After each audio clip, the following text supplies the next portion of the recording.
সরকারের গার্ডস নেই ইলেকশন করার, তাই যাদবপুর দেখলেই ভয়ে ওদের হাঁটু কাঁপে, তারপরে নাটকে নেমে যায়।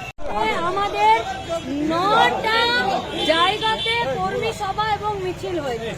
দাবি স্থায়ী কাজ দিতে হবে, বিভাজন দূর করতে হবে, লুট বন্ধ করতে হবে, লুট, দুষ্কৃতিরাজ, দুর্নীতিরাজ এবং দাঙ্গাবাজদেরকে দূর হটাতে হবে। এই দাবিতে 28শে মার্চ আমরা উত্তরকন্যা যাচ্ছি এইসব বুঝে নিতে। তাই গোটা উত্তর দিনাজপুরে ডিওয়াইএফআই আজকে গোটা জেলা জুড়ে 9 জায়গায় আমাদের কর্মী সভা করে। তৃণমূল আমাদের কর্মী সভা করতে দেয়নি, নির্দিষ্ট জায়গায় দেয়নি তো দেয়নি, অন্য জায়গায় হয়েছে, সেখানে আরো বেশি মানুষ এসছে এবং চোপড়া থেকে তারা শপথ গ্রহণ করেছে উত্তরকন্যা অভিযানে। তারা ব্যাপক পরিমাণে সাধারণ মানুষ এই দাবির সমর্থনে যাবে। একটা নির্বাচন নেই, সাদা খাতাতে চাকরি দিয়েছে, আর যারা যোগ্যতার সাথে চাকরি পেয়েছে তাদেরকে রাস্তায় বসিয়ে দিয়েছে, শিক্ষাঙ্গ থেকে উধাও করে দিয়েছে। তার বিরুদ্ধেই বিরোধী দিবসে উত্তর করে